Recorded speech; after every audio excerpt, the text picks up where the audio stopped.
мына пособияны четтен берип койсо болбойбу, өкмөткө кыйын деп атпайсызбы? Мындан 3 жыл мурда биз Абдрахман Тагай экөөбүз Тажикстанга бардык. Пособие деген түшүнүк жок экен бул жердечи.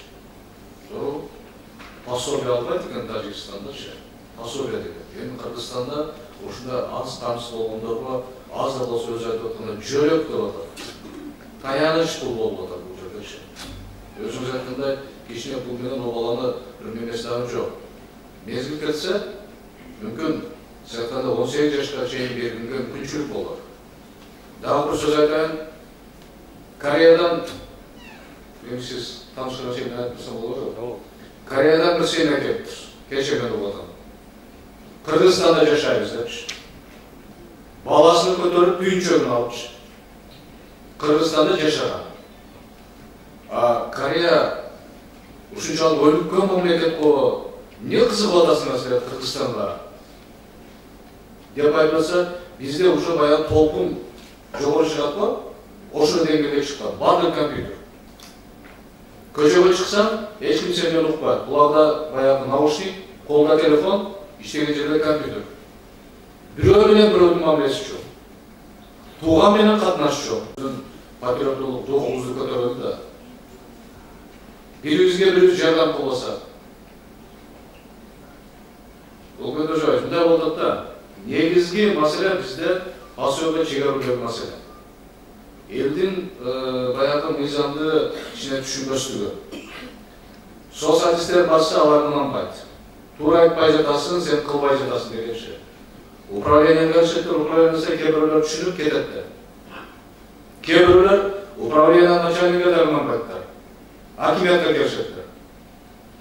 Айрымдары бул жерден ынанып кетсе, айрымдары буга да ынанбайттардан сиздерге өкмөткө президентке чейин жеткендер болуп атат. Ошондон мен сунушум бир ушул борборлук терминалды тез пособие маселелери боюнча айтып турсаңыздар деле элге кичине жетеби деген пикирим бар. Рахмат. Сиздерге белгилүү болгондой, биздин кызматка эгерде мындай ынанбасаңыздар, анда комиссия бар. Акимчиликтин алдында комиссия бар. Жок, мен айтайын дегеним мындай да. Социалист барса, жөнөкөй тургун мыйзамды түзөт дагы сен туура эмес кылып атасың, сенин бирге талап кылып атасың деп начальникке келет. Начальник түшүндүрүп айтса, кээ бирөө ынанат, туура экен, болду мен деп кетет. Кээ бир адамдар бар да, жок, начальник дагы туура кылбай жатат деп бизге келет. Комиссия мында карап атабыз. Мына кече эле азыр майданда айтып ататтар, бир үйлө. Чындыгында начар жашаган үй бар. Чындыгында. Бирок эки этажды үй бар. Ушундайбы? Чындыгында пособияга муктаж, бирок эки этажды үй. Эки этажды үйдү мезгилде салган. Эч кимде гарантия жок. Бүгүнгүдөй жашайм, бүгүнгүдөй жүрөм дегендейчи. Мезгилде курган азыр акыбал өтө начар. Бирок мыйзам жол бербейт. Ушундай жагдайлар болуп калып атат да. Биз барып карадык. Ошол жерде жаңа айткандай биз комиссия бир карасак, биреже келип атат, мен бардыгын билем, мыйзамды билем депчи. Балдарынын жаңа айткандай карындаш бар айтты. Кызы өзү менен жашайт экен. Балдарынын небелери өзү менен жашайт экен. Ал кишинин канча 70 кой барбы? Кой бар, машинасы бар, башкасы бар. Бирок небелери бүт ошону колдойт экен да. Мыйзам буга дагы жол бербейт. Ушундай случайлар болуп калып атат да. Ал эми маселе коюп атат, мен ушунча баланы камтыбаганмын дегенчи. Кызынын баласынан, баласынын баласынан ошол үйдө жашашат да. Бирок үйлөнүү шарты, малдары бар, машинасы бар, мүмкүнчүлүк бар. Айтып атат, эми ушул балдарды пособие чыгарасыңар, мамлекет кайда жүрүп атат деген сөз коюп атат да. Мындай маселе көп чындыгында. Ошол эле негизги маселе ушу. Анан дагы бир маселе, мына ушул жерде отургандардын көпчүлүгүнүн тууганы, бирөөсүнүн күйөөсү, аялы дегенде балдары Россияда жүрүшөт. Башка регионго салыштырмалуу, мен ойлойм, Баткен облусунда миграция күчтүү да. Бирок мурда эмгекке же жумушка жайгаштыруу миграция службасы болгон, силерге көз берди го. Миграция маселесинде ушул кичине жакшап атабыз да. Бир штат менен жооптуу кишине койсоңуздар деген менде ушундай сунушум бар. Миграция калып калып атат бизде. Bizde migrasiya bölümü var da, doğru mu? Sektör mü? Bölümdü. Bizde erkek менен камсыздуу көмөктөшүү гана бар. Миграция деген жок да. При правительстве обязательная служба болуп. Жок, бизде жок да буякта. Просто силер менен иш алып барып коюп атабыз да бизчи. Айыл өкмөттөр менен. Биз эмгек боюнча иш алып барып. Ошол менен эле чектелип калып атабыз да. Бирок эми азыр мына жаңы эме боюнча райондордо штабтар түзүлсүн деп bizde ошо баягы миграция кеткен балдарды учетко алгыла деп иш алып барып атабыз да. Ал биздин ОПС отделыбызда иш алып барып атат. Азыр ошол кыдыруу баягы эки ата-энеси, бир ата-энеси миграцияда жүр. Бул жерде совсем башка баягы кайрылман ошондой немелерди айтып кетти. Жок, мурдагы миграция жайгаштыруу миграциясы силерге берип атат да. Мурун миграция жана труд и занятость миграция жаштар деп отдельный өзүнчө неме болгон да. Ошонун бизге жумушсуздугу өткөн дагы миграция службасы бизге өткөн эмес да. Биз просто тактайбыз ОПСде миграцияда жүргөн ата-энелерди, балдарын канча бала ташталып кетти, канча эки ата-энеси, бир ата-энеси миграцияда ошону тактайбыз биз. Бир сөз менен райондо служба жок да. Ооба, миграция боюнча отдельно заниматься эткен. Миграция боюнча алар маселени көтөрүп атат, жер-жерлерде алардын өкүлчүлүктөрү жок. Мен ойлойм бул чечилет болуш керек. Азыр алар токтомду дагы даярдап аракетин кылып атышат. Мына жерде бир как ушуга байланыштуу бир суроо келиптир да. Азыркы учурда дейт ата-энеси көбөйтен миграцияда жүрөт, балдары кароосуз калып атат дейт. Ушуларды бир кетпесин деген мыйзам кабыл алса болобу деп айтып атат да. Эми такыр кетпе деп айтканга бизде андай мыйзам жок, бирок канчалык бул керек экен муну билбейм, карап көрүш керек. Бирок биз азыр неме боюнча кодекс о детях ушундай норма киргизип атабыз да, эгерде ушунтип ата-энеси экөө кетип аткан болсо, сөзсүз түрдө опекунствону бирөөгө оформить кетсин депчи, бирөөдү мыйзамдуу түрдө мынау мен балдардын опекуну болот деп чечим калтырып кетсин деген норманы биз азыр кодекске карап атабыз. Мындан сырткары азыр жаңы айтып кеткендей акимчиликтердин ар бир акимчиликтин алдында штаб түзүлсүн деп көрсөтмө бар. Бул боюнча биз да иш алып барып атабыз. Учетко алуу боюнча канчада бир неме обход кылат деген неме болуп атат азыр. Обход кылып турушат мындай такай. Анан өткөндө Алтынай Сейитбековна айтты, ошо керек болсо даже мындай телесный немесин дагы осмотр кылып, тени башынычы мындай көк аласы жокпу, балдар менен ар бири менен мындай немеде сүйлөшүп, мындай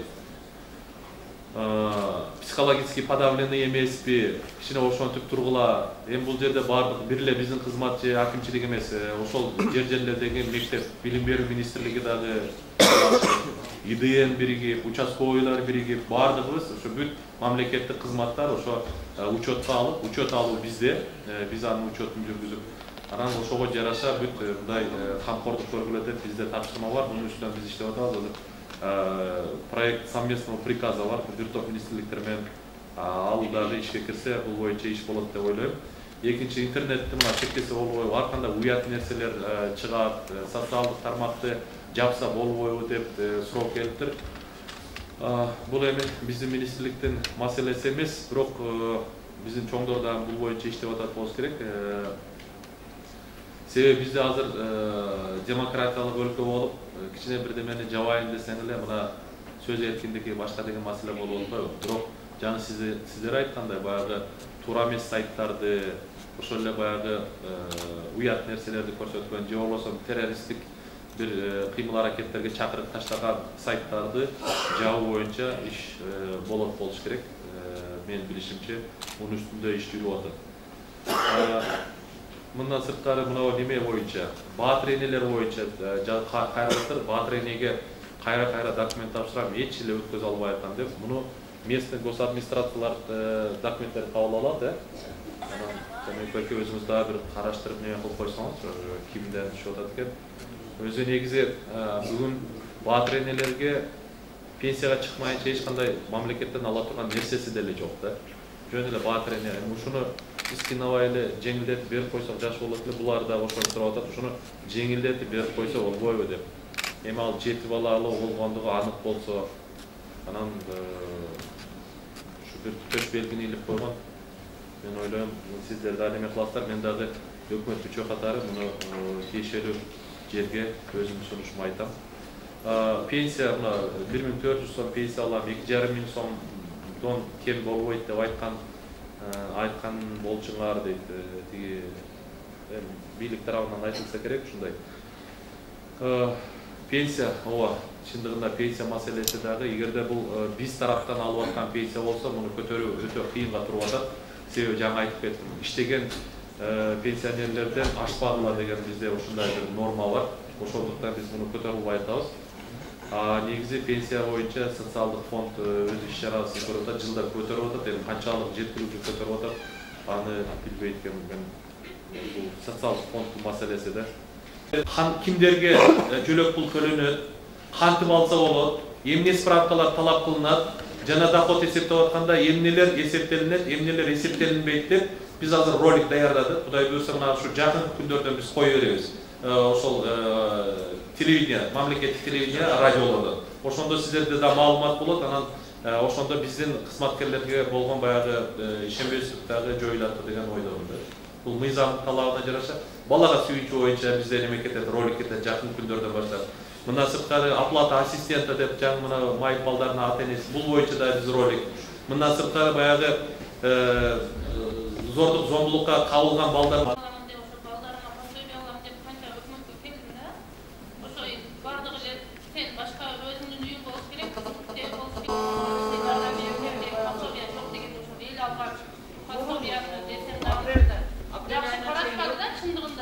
документ алган үчүн көп адамдар дагы эле айлык өкмөткө кайрылышат. Кожолугунда автомобили болсо,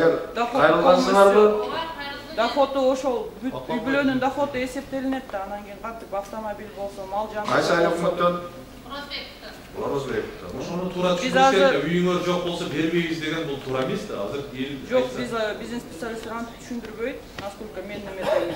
Ошол кожолугу менен бирге жашаганда ушундай вопрос чыгат. Автомобиль бар экен, мал бар экен, чегерилбейт дегенде, анан өздөрү мындай айтат да, бөлүнсөк анан кийин чыгабы деген вопросту коет да.